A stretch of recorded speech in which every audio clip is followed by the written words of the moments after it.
Right to a channel of light fluid.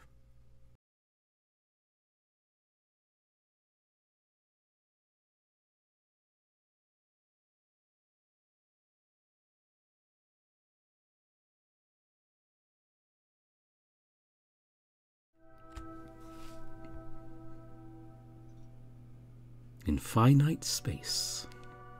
This is a brand new to the channel, VN. It's had 3 builds out so far, and as usual I'll be putting all the links to patrons. You can go and support the VN if you enjoy it.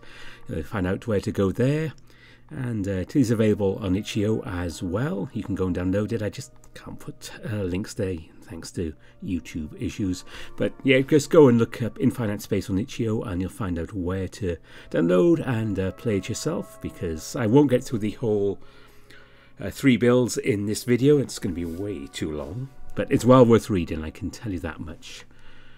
So without any further ado, let's get started.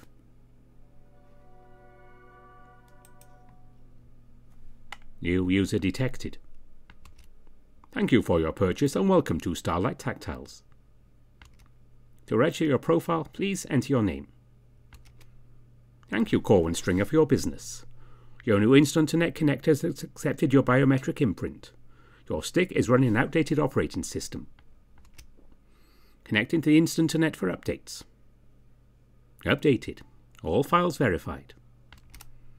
Starlight Tactiles, keeping you in touch with the galaxy and beyond for over millennia. Welcome and enjoy. Fulgor Prime. Millennia ago, the Lupine people looked up to the stars with a collective hope, to meet and befriend all peoples they could find in this finite galaxy we call home. And so they did. They were the first to reach outside of their system and began to form connections with other planets and races. In time, the Asterism Union was born, a galaxy-spanning coalition of people and planets, as numerous and diverse as the stars we all call home.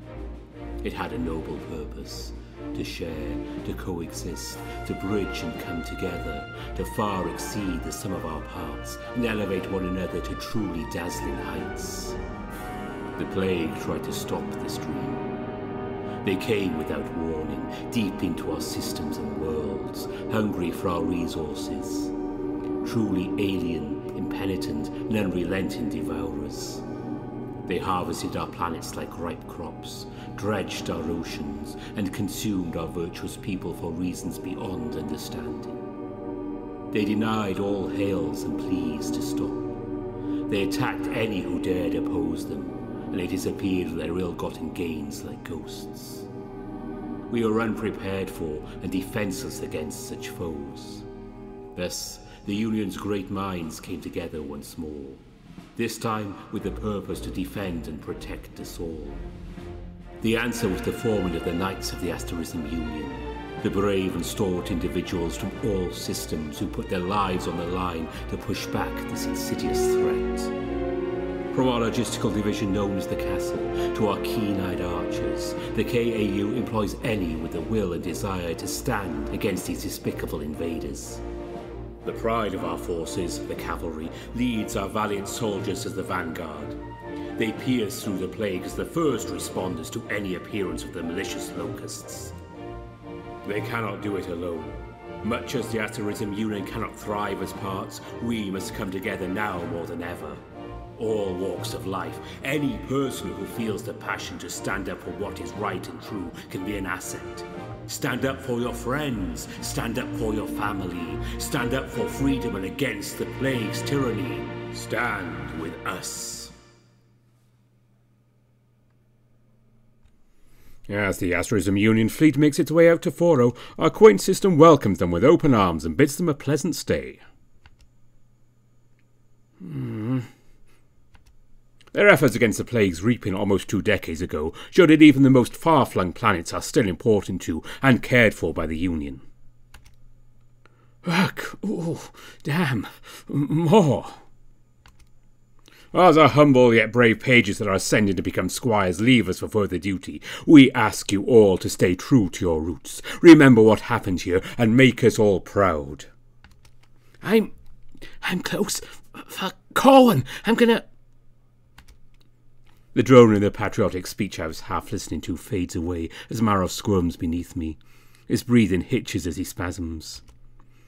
He clenches his eyes shut as he groans and mews as warmth spurts and splatters between us. His insides tighten like a vice. I can't help but follow suit with a few more lazy thrusts and my own groan of satisfaction. Yeah, there we go. Fuck. I lean down and then plant a kiss on his soft feline lips. The tickle of its whiskers fluttering against my cheeks always makes me grin. He looks at me with a bittersweet smile and eventually pushes against my chest. That was great. Now go on, get off me and throw me a towel. I swear, the worst part of your insatiable appetite is how often I have to shower. I'm going to enjoy not having to worry about the water rations. With you gone. He might be joking, but his voice cracking at the end makes it clear he's trying to put on a brave face.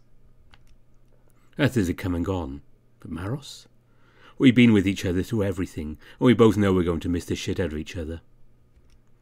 I pull out of him slowly, catch as much of the mess as I can on the sheets. Grabbing a towel from his neat rack, I toss it at him, giving him my own faux jovial smile. Best enjoy it while it lasts. In a few years you'll be right back by my side. Then all the showers will be on KAU time and we can resume indulging in as many study sessions as we'd like. Not even the afterglow from our messy, last-minute fun is enough to dull the ache in my chest. Damn, I'm going to miss him so much.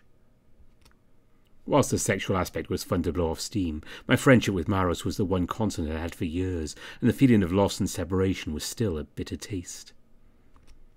Maros busies himself with cleaning up before looking at me with sharp eyes. I want to hear everything. You get to actually be up close to active duty ships. Some Frisian? Surely a Moari or two, maybe even an Andalusian-class ship. My jealousy knows no bounds. Maros swoons at the thought. He's back into his starship obsession, which makes goodbye easier.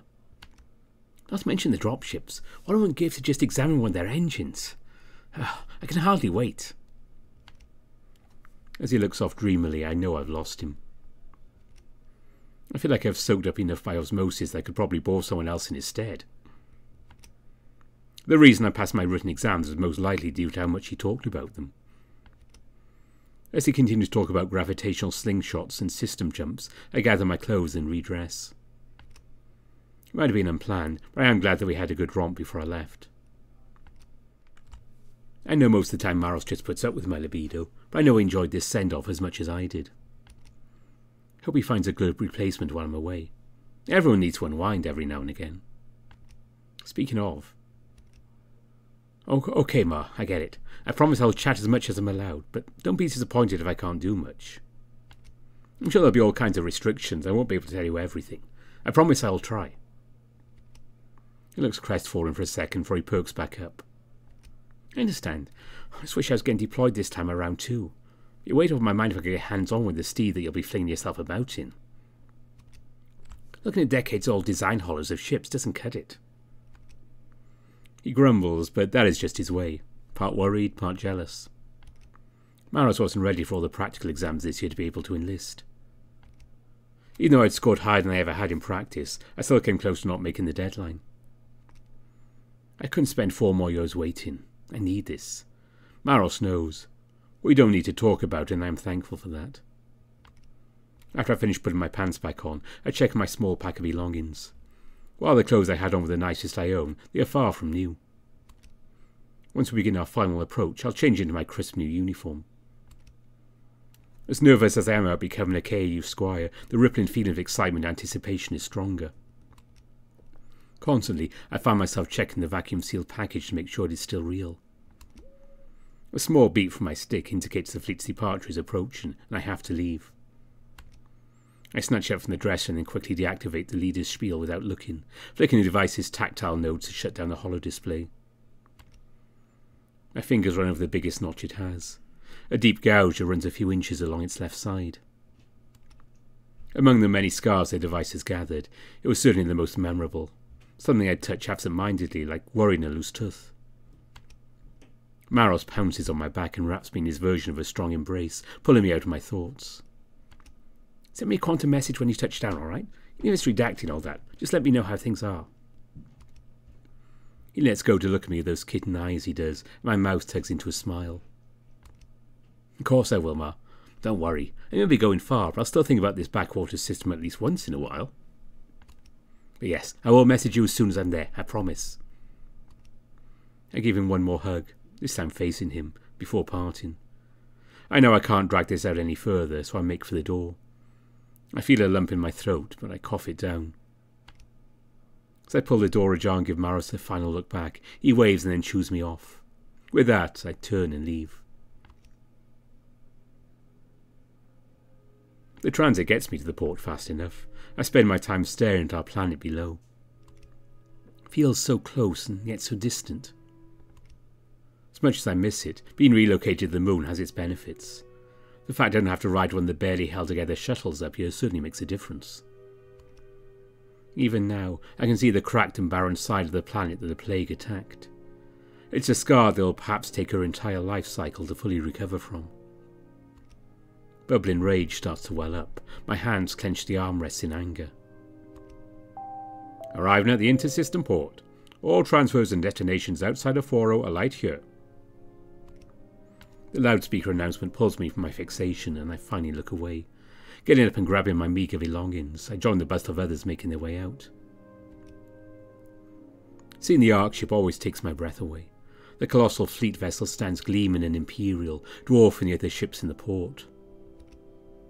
Maros and I came every quadrennial to see it, and dreamt of the day we'd be leaving on it. It stung that we aren't both going, but seeing what I'd worked so hard for finally makes me buzz with excitement. Approaching the ship, I see large containers being offloaded. Their contents will be distributed to the populace. The Union's aid allows us to keep colonising the possible living space on the moon, as well as assist in the revitalisation efforts planetside.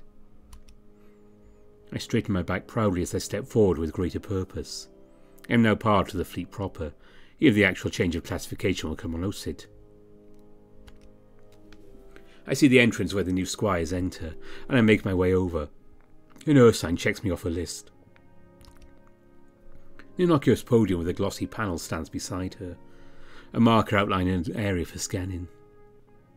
I place my palm on the weighting device and force myself to not wince as the needle pierces my wrist, taking the required blood sample. I've seen this test happen before, and part of me wants my first point of contact with the Knights to be a strong one. Whether or not she is impressed, the large Knight does not show it. She focuses on looking over the readout from my vitals, showing no hazards or pathogens in my body. The Ursine waves me through with a curt nod, which I return. After I head inside, I turn my head just enough to give my home a final look before the door blocks it from view. The journey from 40 is quick. Being one of the farthest flung systems in the galaxy means the Ark ship would have picked up all other new squires along the way, with us as the final stop. Because of that, I missed out on having time to get acquainted, form friendships, or get to know possible bunkmates. Rotten luck. The ship departs the port soon after I board. With the announcement of entering Exceed soon, we are ordered to enter our quarters and prepare for the jump. Now there's not even a chance to scope anyone out. Double bad luck. My cabin looks like it would have been comfortable had I longer to use it. My eyes linger on the sizable bed and I offer a silent apology. After storing my pack in the locker, I secure myself into the chair. The straps automatically coil around me, locking into place. Once the bands are tight and I see their colour change to an all-clear green, I realise I'm holding my breath. I exhale and then force myself to take deep, calming breaths. Whilst page training prepared me all kinds of faster-than-light travel, this would be my first Exceed jump. I jolt as I feel the hum of the engines rumble into life as the ship starts to move. I keep my focus on the doors ahead. I stare at a fixed point as I control my breathing. The burst of speed is expected, but still rattles my entire body as the ship lurches forward. A ripple of energy passes through the ship, and everything is silent. We exceed, collapsing several star systems worth of travel into a moment. It feels almost out of body, or like sensory deprivation. The sensations of touch and hearing are taken from me. I'm glad I had a light breakfast as I feel my insides squirm. but I continue focusing on my breathing and staring at the door to reel it in. Feels like days pass before we exceed, but it's normal to experience some temporal confusion. In reality, it's been no more than a few hours at best. A chime from above signals we can get up. I unbuckle myself and stand shakily. I'm glad I got through that without anyone watching. Not that you could repeat that anytime soon. I stagger to the bathroom and gulp a few handfuls of water and slowly regulate my breathing. In, out. After a moment, I feel more centered as I return to the room. That was interesting, in a twisted inside-out kind of way. Better change now then and see if we're planetside. Rescuing my pack, I unzip the duffel and remove the neat parcel of my uniform, still in the plastic it arrived in. I lay the various sets out on the sadly unsullied bed. Thoughts of team bonding with some of my fellow recruits danced briefly in my mind. I dismissed them in favour of the task at hand. Running my fingers along the sleek under armour I'll be wearing for combat and active duty, I'm tempted to try it on. I smile at the thought of the brutal training we'll be undertaking in preparation to serve our knights. In time, yes. For now I focus on the dress uniform. I considered changing once in my assigned station, but I don't know anyone making assumptions based on the state of my personal clothes before we even begin.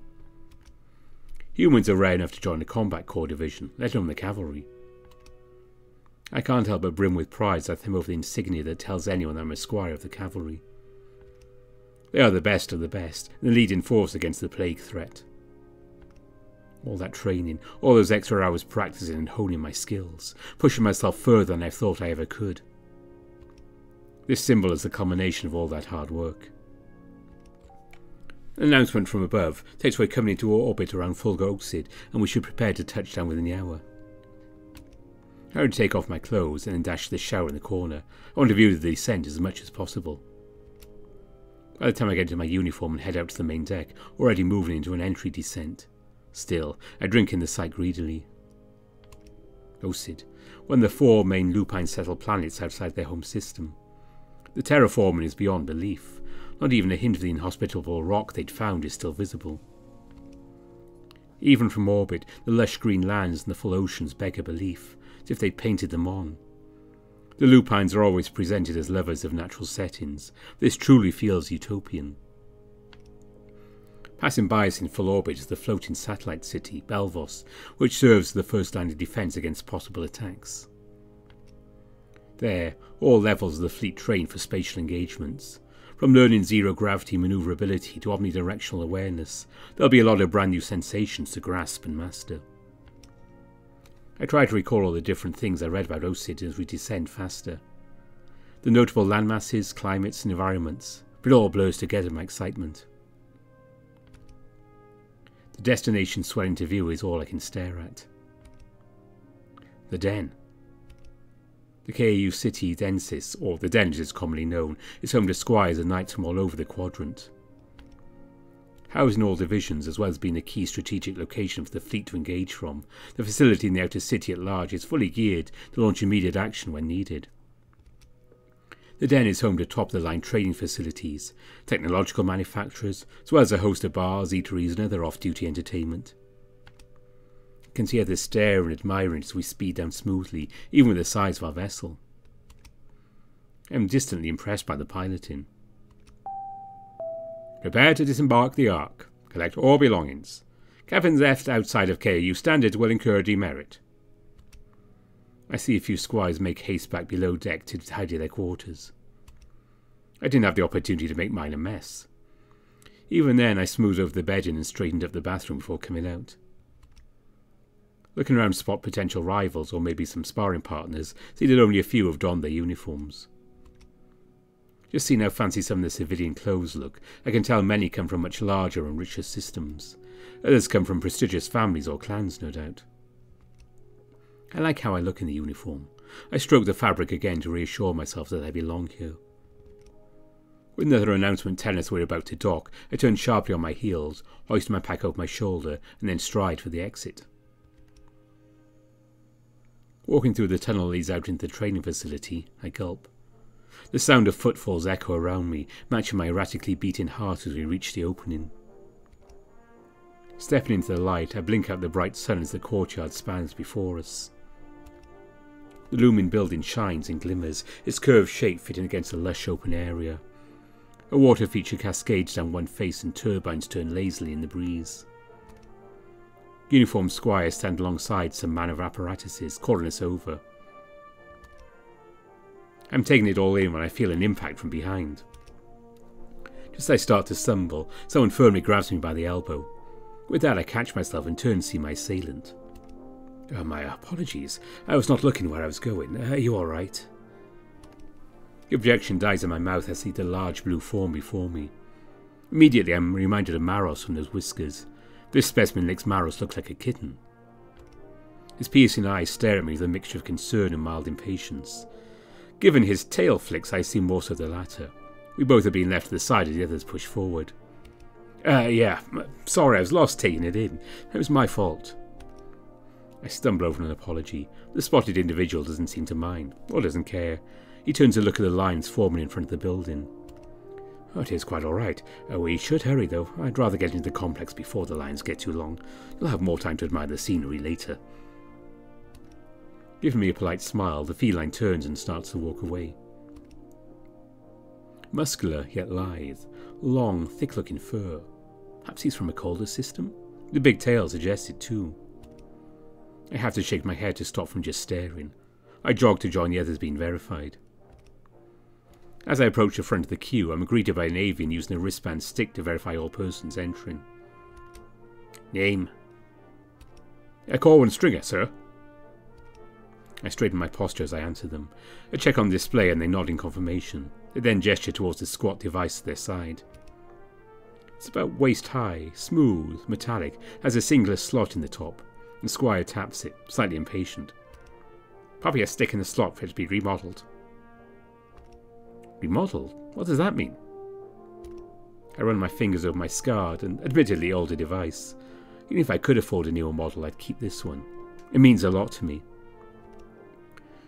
Look, it's necessary. This will clean it up, scan it for faults or malicious programs, and update it with the KU firmware encryptions. It'll not take but a moment. Looks like they've explained this multiple times today. Though I'm hesitant, I don't want to hold everyone up. I place my stick into the slot, which sucks it in. After the machine lights up and vibrates softly, I hear a whirring of mechanisms inside, and a dull beep chimes. Out slides my new stick. I scrutinize it immediately. Looks mostly the same. The main body is now matte and grey with a gold edging to the interfaces and tactile inputs. It looks good, but I still handle it with some trepidation. All the marks and scuffs are gone, except... Yes! The notch down the left side is still there. I smile. Looks like some scars stand up to even the fleet's impressive scrubbing. A soft squawk gets my attention. Yes, it's very nice now. Enter here and head down to the far room for orientation and nightly assignment. That gets my attention. I knew a squire's duty was to a knight, to attend to them in daily life and combat, but I did not know it would be assigned immediately. About to open my mouth to ask, but I can see they have had enough. I march past, into the building without holding them up further. My heart flutters again, apprehension building in my chest. I assumed they would be chosen by a knight I'd been trained up, maybe in some showcase or display of our skills. The fact I come from a nowhere planet on the fringes with no standing makes me nervous I'll be chosen last. And worse, not chosen at all. What would happen? Would I be shunted into another division? Or would I have to wait for a knight to eventually choose me, like an orphan outstaying their younger peers? My eyes threatened to tear up at that thought, and I forced the feeling down. No, I worked hard. I deserved to be here, just as much as any fancy folk or prestigious clan. I can't really take in the hallways. I have my breakdown. The interior is as sleek and smooth as the exterior. Some sort of guidance system within the black flooring illuminates a path. In my headspace, I've been following it on autopilot to avoid getting lost or entering a wrong room. The soft whoosh comes from a rail-mounted carrier box as it zips past me. The ceiling tiles open, then slide back into a perfect position after it passes. I wonder how much this place must have cost to build and upkeep. Just another thing that makes me feel out of place. I don't have much time to wallow, though. The door I've been led to appears to be my destination. Take another quick breath before entering, refusing to let anyone see my nerves. The room is far larger than I'd first assumed. It looks like a training room. I can see various panels lining the walls that probably housed hidden mechanisms. There are large sections of floor that look like they could be removed or retracted to reveal alternate terrain or something else underneath. The room also has that telltale smell of sweat and blood from years' worth of bodies that is so ingrained, even the most stringent of chemicals cannot erase it entirely. There are about 24 people in the room. They're waiting with little enough conversation, and my entrance is noted by everyone, immediately. A few curious looks, a few confused. I can see that the general thought I had wandered in by accident. One lupine male in particular looks at me condescendingly. His muzzle pulls back in the start of some sneering comment. As his eyes dart over my uniform, he sees the cavalry insignia, his maw shuts, and then he turns away with a disappointed huff. His jabs would have to be found elsewhere, it seems. Or maybe I'd misjudged. He is in uniform and looks the part, even if he had folded his arms and stared away. I don't give him much mind. Scanning around, I'm pleasantly surprised to see the blue-furred guy had almost knocked me over. In a kerfuffle, I didn't have a chance to check which division he was in. I give him a nod. He returns it with a hint of a quizzical smile. I don't get a chance to say anything as a blur of orange enters my field of view. I'm suddenly looking into the chest of someone thrusting themselves into my personal space. "Welcome, fellow squire. Oh, it's good to meet you. I'm Zaria Malrexis of Larian, 5th branch in the Crown System, representative of the Tigris delegation. I hope we can become good companions." The woman before me looks at me curiously. She's so upfront and honest I don't feel any hint of derision in her tone. "Corwin Stringer, Foro. Hope we can get along as well." I fumble a far less impressive introduction. She doesn't seem to mind, she just breezes past it. I see from a few of the others' expressions they all seem to have had this interaction. "Corwin, great, the pleasure is mine." She holds out a paw. I notice that her paws, indeed both arms, are comprised of some sort of metal or ceramic material that runs up to her shoulders. As I take her paw and shake it, the intense grip and the small motorized movements make me realize her arms are cybernetic. I wince from her tight grip, maintain the shake as strong as I can. Zaria appears happy with this. She releases my hand before she turns back to a spot by the door. As I see her lie in wait, it dawns on me she likes to be able to ambush new entrants as soon as they enter. I move further into the room. A few moments later I hear her greet another entrant. I turn to look and see a rather cute bear. Built with a distinct paunch, she seems as disarmed as I was. "Oh, Gladius Rondus, from the 5th moon of Arian, of the Ocean System. Is that okay?" He squeaks out his introduction. Zara goes in for a handshake. Witnessing it now rather than being subjected to it, I feel it actually helps a lot. She may well be greeting everyone to help break the ice and nerves. If there is still tension in the room, she resets everyone's state by frazzling them. I commend her strangely subtle kindness. I'm interested to talk to her again. The bear shuffles to the side and tries to look inconspicuous, which is harder to do given his overall size. Cute. I'm cut off my stare as I hear the door open again. Everyone stiffens up and stands to attention, and we see them enter. Led by what can only be described as impressive, the cavalry knights stride in. Seeing them makes my stomach do backflips. They're the heroes of the galaxy, front line against the plague, and the whole reason we're here.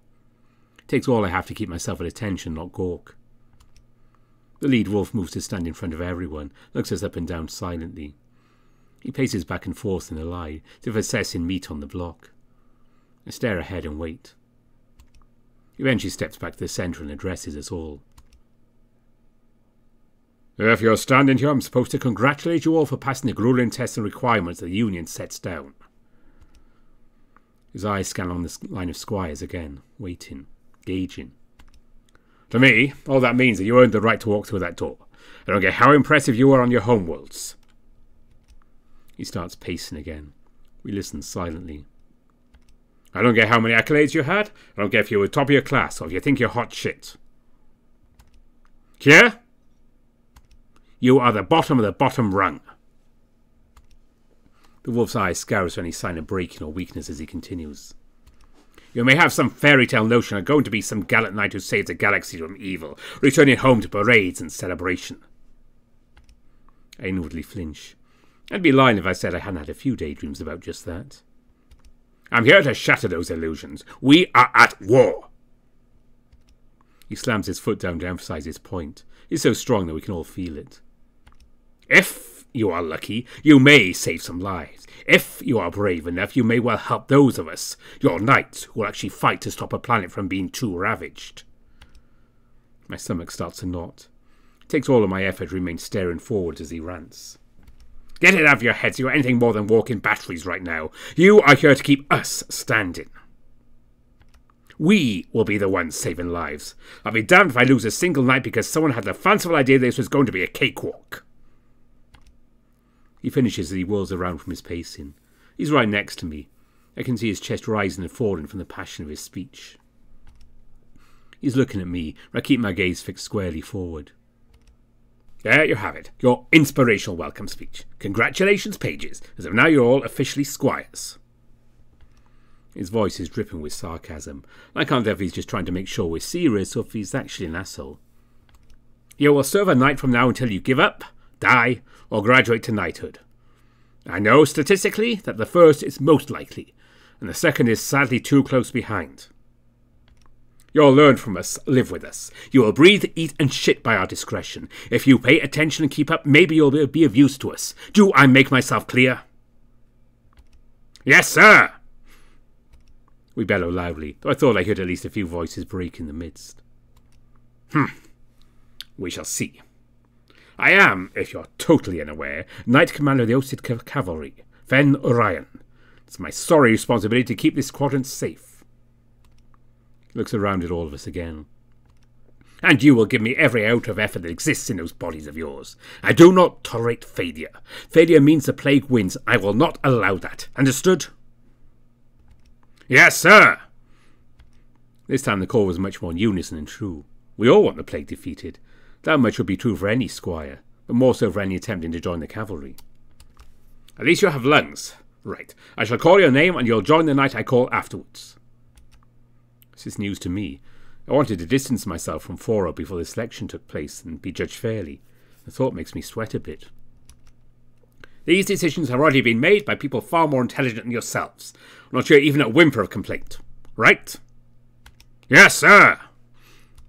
I feel the nervous excitement bubbling around the room. While it was an intimidating, scary thing we'd already been paired with the knight to serve, it was also what we'd been dreaming of. At least, it was me. Looking around, I see the commander's fearsome speech had not quelled the excitement in most. He starts going down the list on his stick. Each time a name is read off, a new squire steps forward. In turn, the knight is called forth. They grasp each other's arm in traditional greeting. Vrot Cerberus. The standoffish wolf squire Sneed and me steps forward, muzzle held high. You're mine. Come here. The commander points to a spot next to him. Brute then goes to stand before him, waiting with his arm extended. Fen stares at Brute for a cold second while gripping his arm and then yanking him closer. Fen dips his head forward to the other's left ear, which twitches. I don't hear what is said, but Brute nods sharply and then steps in line behind his knight. My curiosity is piqued. To make a show of it must mean something. Fen lists off name after name, and one by one the herd starts to thin. Of the few I know, I watch for who they are paired with. Alexandrite Chronos. The spotted male had been side-eyeing steps up. His movements are very measured and graceful. Squire to Knight Cannon Tops. An Ursine knight steps forward. His looming size is quite imposing. The kind smile on his face as he grasps his squire's arm makes him look approachable. The two of them step back into line together. Alexandrite looks pleased. I don't know the knight by name, but his presence is formidable. His arms are bigger than my head. I'd not like to be crushed by those arms. Or would I? Who am I kidding? I'd love it, especially pressed up against that belly. Zaria Mel Rexus, Squire to Knight, Cyrox the Morphle. I snap my head from ogling the bear to the tiger stepping forward, but I'm not interested in her. Stepping forward to greet her is the knight in question, and my jaw drops. His height is staggering. He's covered in red scales and doesn't look like he has an ounce of fat on him. The impressive Drake grins down the tiger, returns it with equal mirth. Her tail twitches happily and they look perfectly matched. I've heard of Cyrox, though I've never met a Drake before. Nelly's an amazing specimen just by looking. Respectfully. I recall seeing his beaming face in the pictures on Foro after the incursion. Seeing him in person is certainly an unexpected treat. The list continues, and a few remaining squires are dealt out. I know my name will be called eventually, but it still feels a lot like being chosen last for sports again. Gladius Rondus, Squire to Knight Captain Jace. This noteworthy announcement is the nervous bear who came in last. I was conflicted. I understand as he steps forward. Knight captains are always second in command, exclusively pilots for the dropships. As a squire to one, Gladius will be in a more support-oriented role. As he moves up, his knight does as well. First I wonder what I'm looking at. Then I realise the knight has graft arms on their back. Gives the illusion of them being a four-armed beast. We had a few procyonids on Foro, so seeing a raccoon knight was a pleasing sight. They studied Gladius silently, were offering a mechanical arm for the shake. If the knight captain is one for physical contact, Gladius takes it nervously and then the pair awkwardly move back into position. Now there is a sea of paired knights and squires in front of me, and only a handful of lone squires left. Anxiety starts to pump my heart harder and louder. The fear of being left out and possibly just dismissed dominates my mind. What if there was a mistake and I was left knightless? Transferred to another division or sent back to Foro as some clerical error? I spend all of my energy resisting the urge to fidget, keeping my expression neutral and facing forward. He's going to call my name. He has to, right? I can't be the only one left standing here. What if he doesn't? I need this. Call one Strider. I snap out of my spiral as the commander calls me. My muscles barely listen to me as I force myself to respond and move to stand in front of him. My heart pounds in my ears. He called me, right? He stared at me with an indiscernible look. Think about stepping back into line. Maybe I've made a mistake. Maybe he truly didn't call me and I imagined it all. He starts to open his mouth and I assume I'm about to be reprimanded. Squire to Knight Calbex or Riga. I hear the faintest murmur and breaking of ranks in those around me. The name is well known, so I understand their anticipation. Former commander and elite cavalry knight, Calbex or Riga is one of the most decorated knights in the fleet. He had dropped out of active duty some time ago. I was not aware he was back. By the reaction from the rest of the room, it appears that many others were not either. I stand at attention and wait. I hear footsteps first. Excitement rises up to meet the anxiety and nerves already sky high. Then he's there, passing through the ranks and coming to the front. I see the damage right away. He has scars all over from years of pushing the plague back. Not to say that any of the knights were immaculate so far. He looks serious. There's something else in his expression as well. Apprehension? Reluctance? I can't quite place it, for I can really consider it more he offers his right arm to me.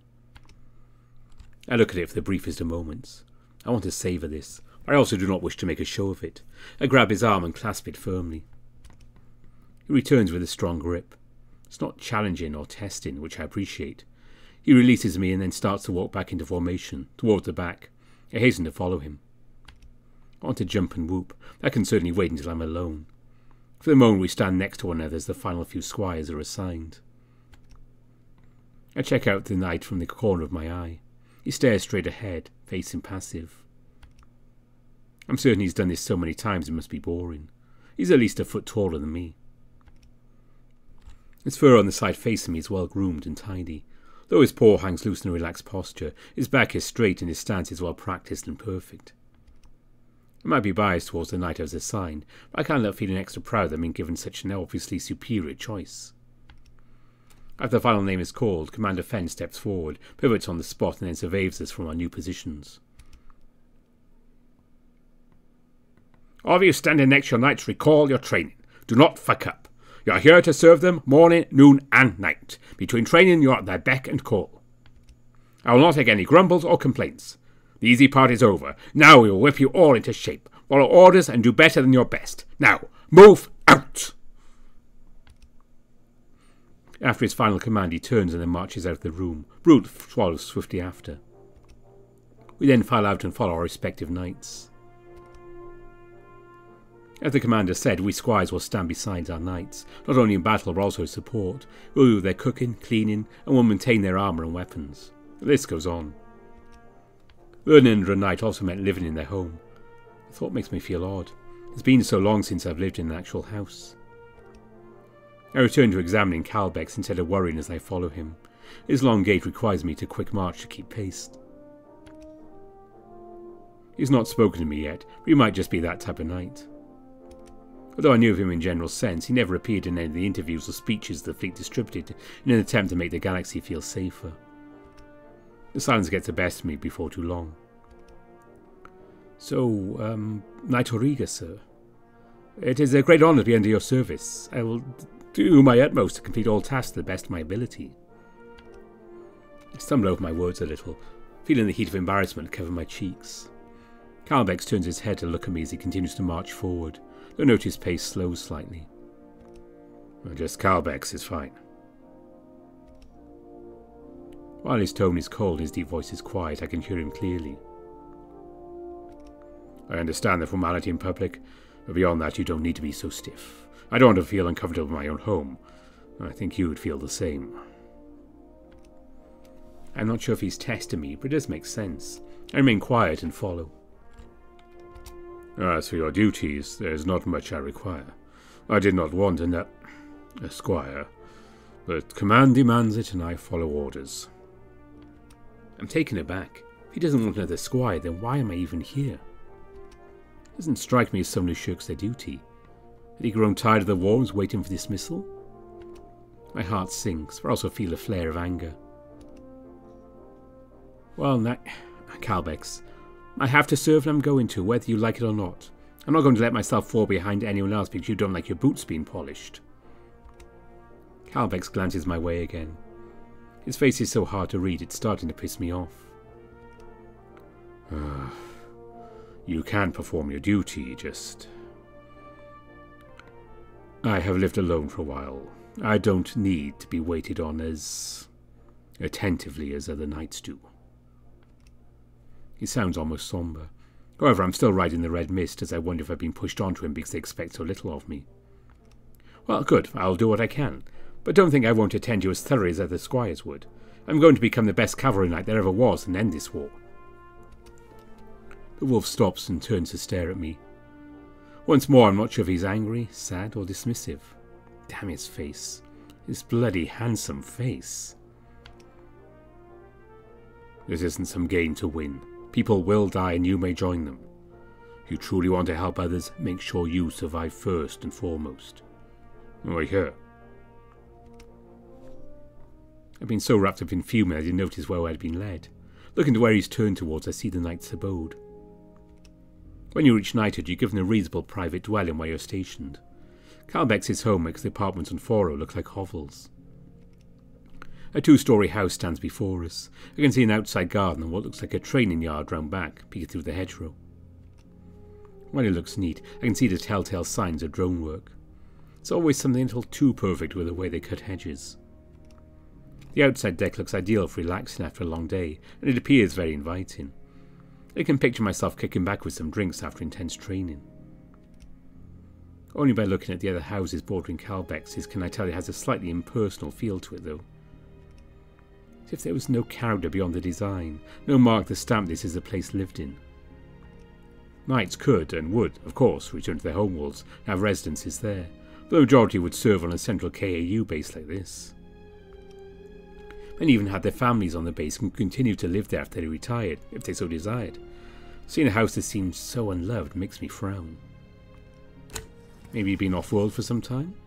We move towards a door which pops open with a pleasant sound where it separates into segments and slides into the wall. Calbex wastes no time in removing his boots for I can jump to do it. I hold my tongue for now.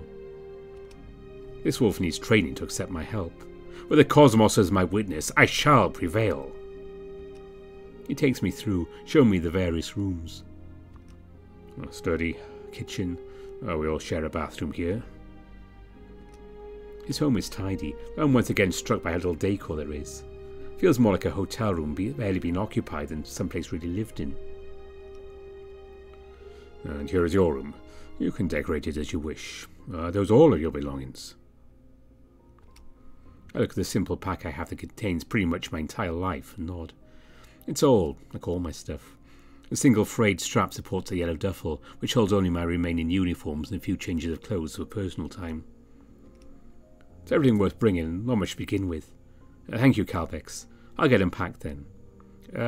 What time should I report for the evening meal? Calbex looks like he's about to say something, pauses, and gets a strange look in his eye. Shaking his head, he seems to change his mind and speaks up. Sure. I usually eat at sunset. Until then, you can settle in. Okay, I have work to do.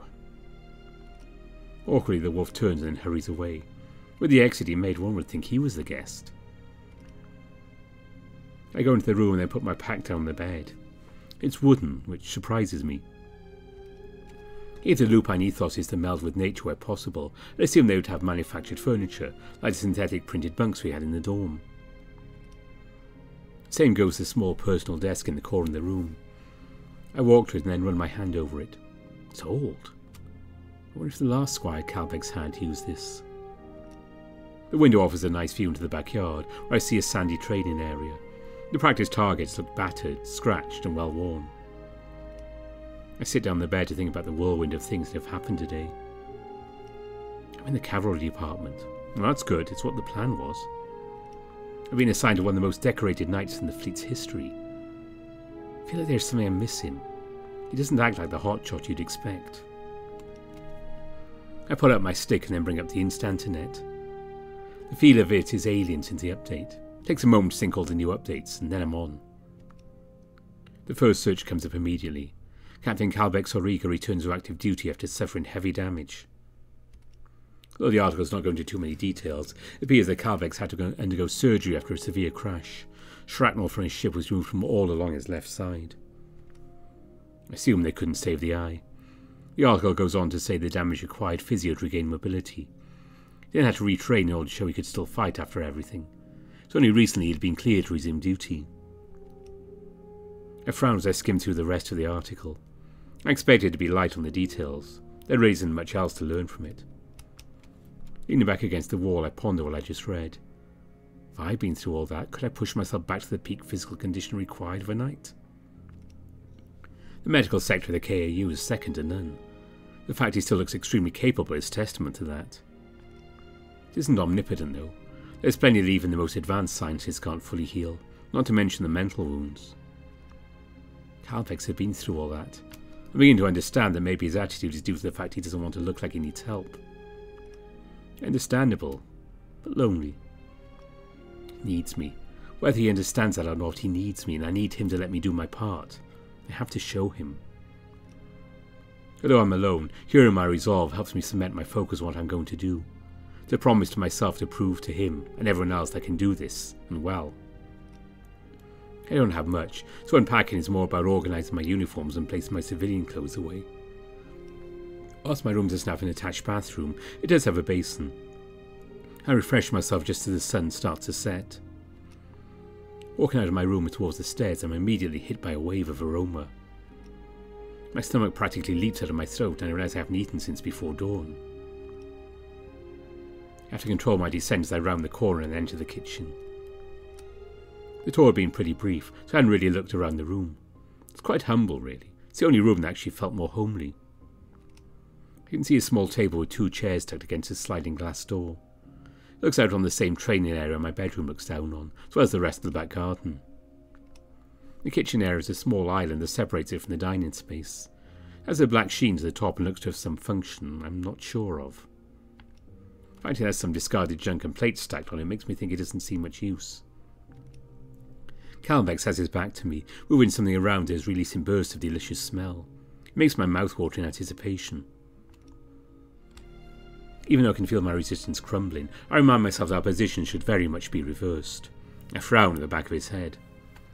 Not that my attention remains there for long. My eyes travel down his broad, muscled back to the tail hanging over 2 buns that... I force my eyes back up as he turns. It would not do well to have my knight find me leering at him on the first day. Scratch that, in general. Hey, shouldn't I be the one cooking for you? I try to avoid blushing as he brings 2 bowls over the table. His comfortable demeanour makes him seem much more approachable, and he looks good with a smile.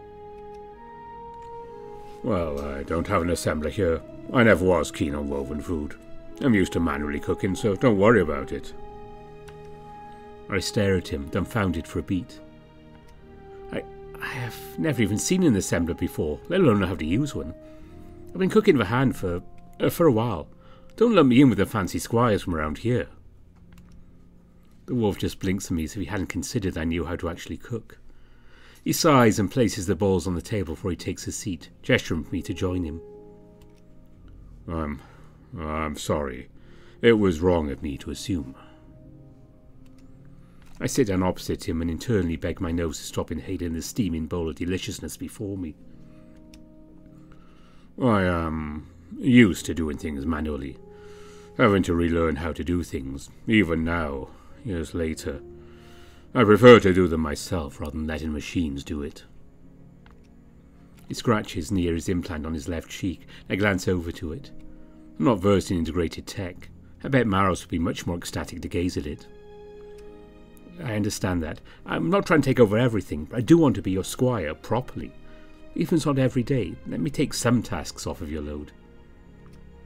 I look at him squarely.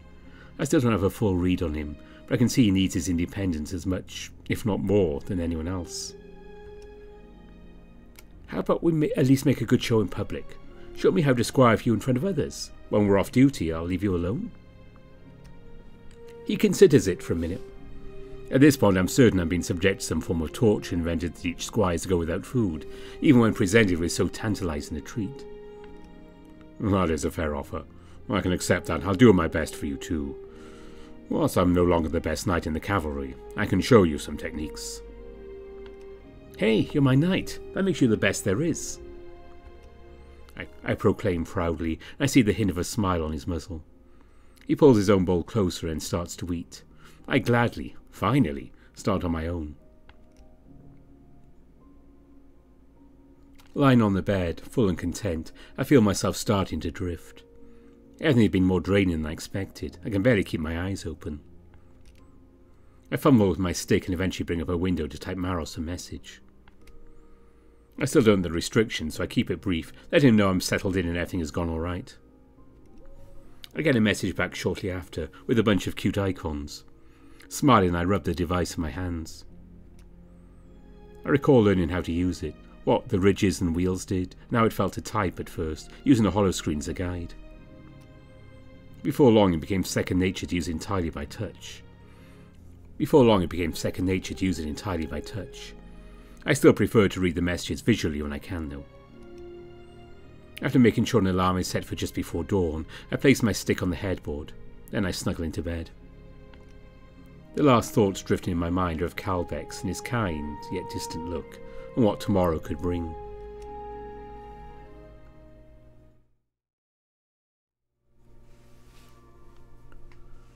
So that was Chapter 1 of Finite Space. And if you're wondering, yes, they did ask me to record that intro. I was not doing that in this recording. It's actually on the VN. I just say how much I love Calbex. I can recognise a lot of things he is, and he also kind of reminds me of a friend who died a couple of months ago. That kind of older, kind of person. I absolutely love Calbex. I can't keep saying that enough. And he's one of those characters. Well, I don't plan a lot of these things ahead when I'm doing voices. I just kind of carve that thing. His voice came immediately. I didn't have to think about it. I knew, well, as far as I'm concerned, what Calbex looks like. The voices are available. So I hope you enjoy this one. We'll be going through. There's 2 more chapters out currently that we'll be going through. And if I manage to catch up with the devs, then when the new update comes out, I will be recording those as they happen. But we'll see how long it takes me to do the next 2 chapters. Coming up tomorrow, Christmas Eve, or possibly Christmas Day, it depends on your time zone, there'll be a short ghost story for Christmas, which I'm going to be recording right after this one. So that'll be up tomorrow as well, and there'll be a new VN during the week, and possibly I think it might be some more Lars in after class to round off the year / start off the new year, again depending on your time zone. But I've got to look at my schedule, I can't remember what I said I was going to do. I think it was after class. But that will be the last thing of the year. But one thing I always leave till almost last is my patrons. Maybe I'll just give up and try to segue into these things in the new year. I'm running out of ideas. Thanks to all my donors on Ko-fi and Patreon. You're so appreciated. And as always, special thanks to my top patrons who are Kartek, Gobus Visser, Bastian, Brian Hall, Tiger Cub, Ada Corval, Dissonance, Grizz, Spiderling, Kopi, Cindy Ragawolf, Evan King, Exac, Aaron Fox, Mohammed Al-Zamel, Andy Peng, Samuto, Omar, Nova Starburn, Harvest Mouse Productions, Baker, Rafu, and Fluffy. So thanks to all of you. Until tomorrow, with our little seasonal ghost story. Thanks for watching. Bye for now.